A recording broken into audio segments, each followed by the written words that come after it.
What's going on, everyone? My name is Ben Portnoy, and I am the South Carolina football beat reporter here for the state newspaper here in Columbia. I am pleased to be joined by Jeremy Smith, the operations director for the Garnet Trust. Jeremy, thanks for hopping on and doing this for a little bit. Yeah, really appreciate you having me.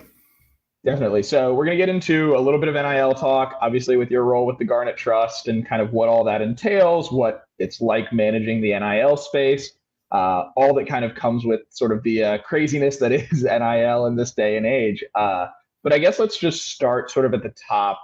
Talk through, if you can, a little bit about kind of your role with the Garnet Trust, how that involves the University of South Carolina and its athletics programs, and kind of what all goes into that. Yeah, absolutely.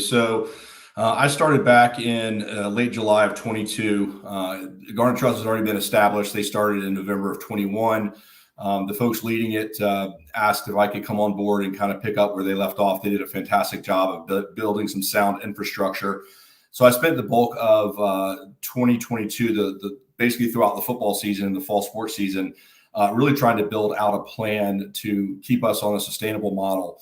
We found that many of the collectives around the country who were given a ton of money from a handful of donors at the very beginning have kind of gone through that money and are now scrambling to try to sustain themselves in a lot of ways. So we wanted to build a very sustainable model. We also started a 501c3 called the Garnet Trust Foundation that allows for donors to get a tax deduction. And that's a big component of what we do. We do take the student athletes into the charities and actually spend time with them and helping them build up their brand and their awareness to the community. And we also take a small portion of that money and actually give it back to the charities to stay compliant with the IRS. What I basically do on a daily basis is really work around the sustainability piece, but also work with the coaches and the student athletes. My colleague, Mark Benoit, who came from the political fundraising side, joined us at the beginning of 2023. And he's done an absolutely fantastic job of going out and helping us raise some of that money to allow us to give the student athletes a chance to earn money through their name, image, and likeness. Definitely. So obviously there's a lot that goes into NIL and sort of there's a lot of I think a lot of jargony words that we throw around a lot with folks with what a collective is, and you mentioned a little bit about this. Maybe give us a little bit of an explanation of like what a collective is and its role sort of in this current format and new world of college athletics. Yeah, so I think collective as a whole, we don't truly represent what that was initially said, but that's kind of the buzzword that everyone picked up. So we just said, well, we'll join along. So we tried to confuse the individuals as little as possible because this is a very complicated endeavor, so to speak. But a collective is typically a group of people that have come together. In most cases, was a group of donors who've come together and been put into a pot, a large sum of money, and let somebody kind of run that money through the student athletes and doing different deliverables to earn that money.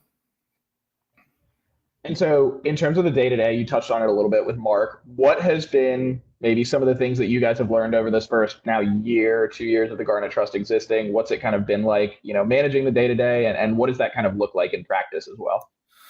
Yeah, I think the biggest thing that we've come up against is truly just educating individuals, even folks who are very much in line with what we're doing, whether it be a coach, an athlete, administrator. There's still a lot of question marks on what we can and can't do. Part of that comes from the constant guidance shifts by the NCAA. It comes from Congress, who's putting out bills to try to fix the problems that are within the NIL, and there are problems. This is not a perfect setup. We kind of got loose early, and there's a lot of things that need to be fixed. Transparency is a big part of that. So I spend a lot of time trying to find as much data out as possible to share with the athletes that are hearing through social media and other means that players are getting paid hundreds and hundreds of thousands of dollars at that university, which is just not the case. The numbers are extremely exaggerated because, again, there's no transparency. There's no way to prove it and so forth. So I spend a lot of time dealing with that. And like I said, I spend a good bit of time, working with the coaches to make sure that when we do allocate money to the athletes to do deliverables and things of that nature, that they're in good standing with the program, that they are good student athletes and they represent the university well. You mentioned the transparency piece, and obviously there's a lot of numbers that get thrown around, and I think creates a lot. Frankly, I think you and I would both agree that creates a lot of the craziness that comes Yep. with NIL. What is the challenge of sort of sifting through that on your end? And I think maybe what are some of the, for lack of a better term, misconceptions that I think maybe people have about NIL and the role of collectives and what's actually going on in this space in college athletics right now? Yeah, so there's no way there's no athletes collectives don't have to report the amount of money they brought in or put out at this point, unless you're a 501c3 and you have to fill out a 990 form for the IRS at the end of the year. That does kind of tell at least what's come in over the past year. But without that transparency, so to speak, there's a lot of chatter and a lot of made up stories. And we hear from athletes who tell us that a collective at another school has offered them X. There's no way to validate that unless we have an inside source from that university, that collective with it that works with the university. And so we're trying to do what's in the best interest of our athletic programs, our coaches, at the same time, not trying to offer a opportunity for a student athlete that's really just not feasible short-term or long-term. That plays a lot into the sustainability piece. So we're just trying to find that and navigate that has been very difficult. I think, through the grapevine, and I don't know for certain, I've not seen this firsthand, but through the grapevine, there's a lot of other collectives who have offered athletes a certain amount of money to either stay at the school or come out of the portal or actually come to the school from a recruiting standpoint as a freshman. And some of those promises have not been kept. That's a very dangerous and slippery slope. That's something that we're not going to do here. If we don't have the commitments or money in the bank, we are not going to write contracts to an athlete that we can't pay. And that sometimes is difficult. It means that sometimes players that do deserve something don't get much or anything because we just don't have the funds in the bank, and we're not going to make that risky decision to promise something that we can't back up. You mentioned that sort of confluence of transfer portal, NIL, people, conference realignment, I guess, is part of this now as well. I mean, what's it been like kind of sifting through all of these things that have sort of generational shifts in college athletics that are all quite literally happening at the same time as well? Yeah. So add the portal to NIL and it's just recipe for absolute disaster. I think the portal was here before NIL. So I get that, but it allows athletes to basically, if they are really interested in NIL, to leverage their current situation with their current team against another university. Now, full disclosure, we do not offer a student athlete anything until they're on campus. I'm allowed to talk to a PSA or a prospective student athlete just from a educational standpoint, how we're structured, the type of work that we ask our student athletes to do, things of that nature. But I do not and cannot talk to them about specific dollar amounts and put them under any type of contract until they're on campus. So when people hear that, oh, I was offered this, maybe that's true. And maybe there's some institutions or some collectives that are giving hard numbers. But we don't do that. We will talk to them about what historically has happened in their spot based on what team they're on and the position they're on and where they fall on the depth chart and their marketability, which is the whole reason NIL came out. It's about really marketing the brand that you have built as an individual. So if you're a walk-on to any sports team, chances are your marketability, unless you're really strong on social media, is probably not going to be nearly as high as someone who's a starting quarterback who's up potentially for the Heisman Trophy in December. So really trying to, work through all that, educate the students so that they understand really what the NIL was about, making sure we're doing it the right way at South Carolina. We work hand in hand with the university and the coaches to ensure that the money that we do receive and we do allocate out, it's going to the right individuals and not just recklessly spending it, so to speak. You mentioned trying to kind of educate people, whether that's parents, families, public generally as well. I mean, what's that kind of been like to try and manage and educate when obviously the rules change so much? I know we joke about it all the time, but the goalposts have kind of changed and shifted, seemingly almost every week, every month, every couple of months in this space. I mean, what's it been like trying to navigate kind of all of those things when they go so hand in hand? Yeah, it's been very difficult. I was in a meeting today with some individuals who are very privy to a lot of the things that we're doing, and they had questions. It's because of the ever moving goalposts. There are changes that we have to stay on top of, and we have to share with our followers or the folks that are helping us in this space. But education as a whole is very, very difficult. We're hoping to utilize a lot of the fall sports as a platform outside the stadium to educate the average fan, if you will, on what the NIL is, how it operates here at the University of South Carolina, how it can help the student athletes, and hopefully give them enough information that allows them to decide if this is something they want to help participate in. But it's been difficult, very, very, very difficult. It's the number one thing, no matter who you talk to at any school: education, education, education. It's just been our biggest hurdle. And with that, more specifically to South Carolina, obviously we're now 2 years into this. For a lot of the people that out there that are probably wondering, okay, where does South Carolina stack up? What's their sort of spot in this space right now? I guess, how would you kind of explain where South Carolina is right now in the NIL space, and what they're sort of attacking, and how Garnet Trust is kind of involved with that as well? Yeah, absolutely.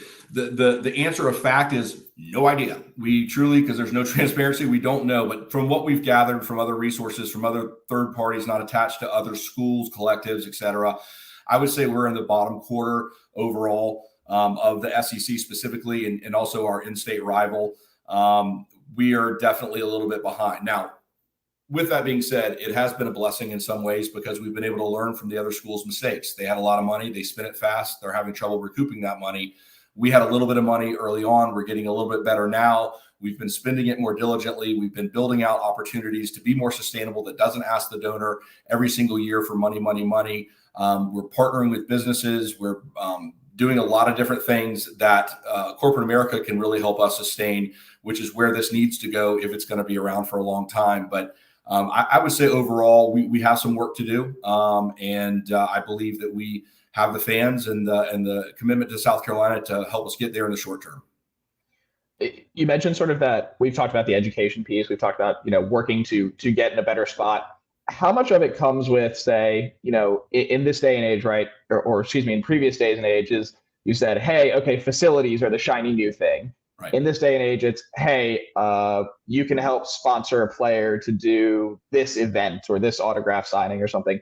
I mean, how much do you see, is there maybe a disconnect between, for lack of a better term, the old guard or that sort of previous way that college sports existed and now exists? And maybe how has that been sort of a barrier or something that's continuing to be part of that education process? Yeah, I mean, the facilities was the number one thing. I mean, everything was the schools that had the best facilities were getting the best recruits. I think now that has shifted to NIL, and that's the shiny new thing out there right now is the schools that can facilitate the most NIL deals for a specific program typically have that opportunity to attract really good athletes. Now, with that being said, there's a fine line between having a lot of money and building out a roster. We've seen schools last year who spent a lot of money on their programs to be successful, and it backfired grossly on them. They had horrible seasons. They had fights in the locker room, things like that we are very cognizant of, and we want to work closely with the coaches to ensure that that the individuals that we're offering these to are using the money in the right way, but also are really the right type of student athlete to represent the university and our collective. And I'll pause here just for 1 second, that anyone who's listening, if you guys have any questions for Jeremy, for me, feel free to leave those in the comments, and we'll get to a few of those as we wrap this thing up here and on the tail end of this. But you mentioned kind of looking at where South Carolina is right now and some of those events and things like that. Obviously, you guys just did a bar, helped with a bar opening and some events like that. What are some of those things that we've seen from your guys' end where you guys are maybe testing out some new things or trying some new things? And what's that kind of been like trying to find sort of the secret sauce a little bit? Yeah, absolutely. So yeah, last week we had an event, opened up a bar down in 5 Points. It was a fundraiser. All the money, 100% of it went to a foundation outside of our collective. It was the Hayden Hurst Family Foundation. I mentioned earlier that we give a percentage back to charities on the 501c3 side. So we felt like if we could do an event that would be really fun with a lot of Gamecocks, raise some money, we could give 100% of that back, which means we could take the money in from the other donors and give it back to the athletes within their charitable work that they do. So we do things like that. We're going to continue to help support charities that will allow us to, again, use the funds to help the student athletes out as much as possible. We announced at that event that we will have a beer that we worked with Steel Hands Brewery over. And that's going to come out on the 19th of August. And there's an event there on the 19th that people can come and actually purchase the beer. We get of the beer that's sold through Steel Hands, we're going to get around 20% of that back into our foundation. And that's the kind of money that we're getting that we can go back to charities so that, again, we can keep the money for the student athletes as much as possible, but also stay compliant with the IRS. We're looking at quite a few other different ventures that we can do to help us, again, long-term sustain, whether it be through some venture capitalists and putting together a fund that allows the donors to actually donate into this fund, make money for themselves, but we get to take a percentage from the management fee out, and it would come to the collective. We're partnering with other entities. Think about Amazon Smile as an example, where people can just be given to us based on everyday purchases, whether it be at a restaurant here in town or online. And that's through an entity called Givebacks. And then lastly, we have a new product coming out from a USC grad called Stashleet. We just launched it with the women's soccer team. And what Stashleet does, it's a roundup app. Think about like Acorn, or when you shop at a grocery store and they ask you, would you like to round up to the nearest dollar to give to this charity? Stashleet allows you to do that, but obviously specify down to which sport within which collective you want to help support. We rolled it out, like I said, to the women's soccer team, and within 6 days, we raised over $1,000. It's done all on the back end. You don't have to do anything other than say, yes, I'm willing to give $5 a month of roundups. So that's a really big one. We think that's going to take off really, really well. We're going to roll that out to the other sports teams here soon. So those are some of the things that we're working on, again, to stay on the sustainability side of things that hopefully will bear some good fruit for us here soon. I was going to say, what a world we live in, where we've gone from, schools not being able to sell alcohol at games to now you get to sponsor a beer with your favorite athlete. It's kind of crazy how these things have changed so quickly, right? And one caveat to that, we will not be utilizing student athletes in anything alcohol related. We just don't feel that's the right thing to do. But again, from a branding perspective, it is an opportunity for us to get our name out there. We have a QR code on the back of the can that we'll put content on from the student athletes of things that they've done. A chance for people that maybe don't know the University of South Carolina, but like good tasting beer, get to see what we're doing here. That hopefully will help us down the road in some way. Definitely. And you've mentioned sort of these events that have gone on. Obviously, recently a big announcement for you guys that you're going to be the official NIL collective of the University of South Carolina. Talk me through a little bit about what that means, why this is important, why sort of Joe Gamecock fans should be interested, excited, or what they should kind of know about that as well. Yeah, absolutely. So we partnered with Learfield. Learfield runs all the marketing through the University of South Carolina. And we felt it was important that if we were going to, again, using the word sustain, we had to basically get our voice out to the masses. And so our contract with Learfield gives us the title of the official collective of the University of South Carolina, but also allows us to advertise in all the stadiums, whether it be Williams-Brice, whether it be Colonial Life Arena or Founders Park. It gives us a chance to share our message of what we're doing and what we're doing with the money to help these student athletes out. So we're looking at this as a great branding opportunity. We hope that the average fan that maybe doesn't spend a lot of time on social media or just doesn't understand this to the level they need to, that this will give them opportunity to be educated and give them an opportunity to come and support what we're doing. And I guess, obviously, the rules have changed. How much more does this allow for you guys to interact with the university at large as well? I mean, I know that's been a thing in the past where whether it's state laws or NCAA laws that sort of prohibited that. I mean, how much does this allow for you guys to be more sort of cohesive with what the athletic department wants to do, what you guys want to do, and sort of work together a little bit? Yeah, absolutely. So legally, we don't have to do anything with the university. We can kind of go out on our own, be our own entity, but we don't believe that's the right way to work. We want to be in step with what the university is doing. So I meet with the athletic department at least once a week, and we talk about the things I'm doing, the ideas that I have, to see if there's any conflict of interest and so forth. We work with the coaches, but having this opportunity through Learfield gives us the opportunity to use the school marks. It kind of validates us in some respects because we can use the Block C along with our logo for anything Garnet Trust related. And it just gives us, again, access to a lot of different things on campus, whether we're shooting some content videos or something like that where in the background in the past, we couldn't have anything that showed anything related to Carolina, whether it be at the baseball stadium or the football facility or something like that. Now we don't have to worry about that. So it makes it much easier for us to shoot content, saves us a lot of time on the editing piece. So overall, it's a great partnership. We've talked a little bit about the moving pieces and sort of how much things change seemingly day to day, if not week to week and more. But when you're looking at sort of the next steps for the Garnet Trust for NIL at South Carolina, what does that kind of look like? What's sort of what are kind of the next steps for this space at the University of South Carolina? Right. I think in the immediate future, we want to make sure that we have all the money that we need for the remainder of 2023 so we can start working on 2024. We're hoping to reach that goal by the beginning of October. If we can, that'll give us most of October, all November and December to really start building the coffers for 2024. In 2024, we want to be working in more of that sustainable model so that the entities I spoke about earlier hopefully will have launched and started gaining traction. That will allow us not to have to come back to those larger donors year after year. We know that well is going to dry up very quickly. It has at many other schools. So we are hoping to be almost fully sustainable by the beginning of 2025. So our goal is to slowly start rolling those out and building up some steam behind that will allow us to do this and still allow those donors to give back to the school for facilities or any other capital project. And lastly, for me, just what are some of the things that you feel like people should know about either NIL at South Carolina with the Garnet Trust, all of this space that maybe they don't know or should know, and where things are right now? Yeah, I think the biggest is, again, going back to just not understanding the ecosystem, not understanding what's happening behind the scenes. And I can't sit here and talk about every little thing in every conversation that I have, but I've tried to be as much of an open book as I possibly can. We leave our direct messages open on social media. If someone has a question, we ask them to please reach out. I think forums like this is huge. This gives us a chance to really share what we're doing, how we're doing it. Hopefully it has people thinking like, oh, I'd like to know this.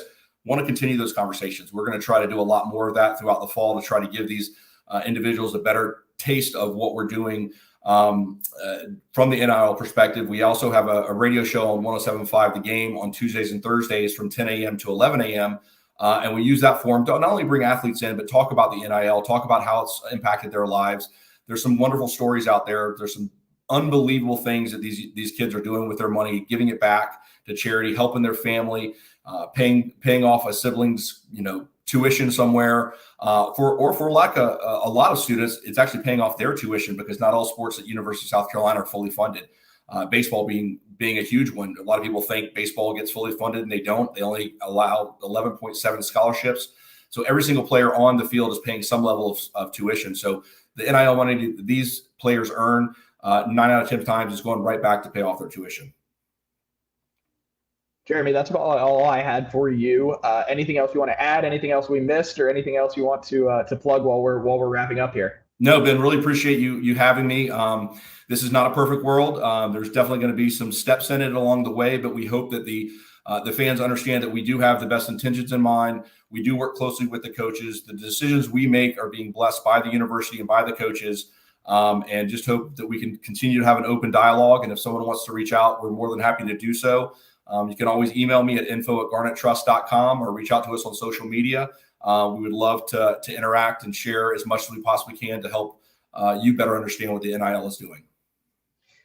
Jeremy, thanks again so much for doing this. Again, I'm Ben Portnoy from the state newspaper. Jeremy Smith, the operations director for the Garnet Trust. Really appreciate him taking the time. Thank you to everyone for listening. If you guys have more questions or anything else, feel free to leave those for us in the comments or the emails, and we'll get back to you. Feel free to check out our NIL project that launched today that highlighted some of the faces of this space in the state of South Carolina, Jeremy being one of those people. Plenty more on thestate.com for those who subscribe or don't subscribe and want to subscribe. Lots of really great stuff for you guys there as well. So be sure to check it out there, and we will talk to you guys again soon.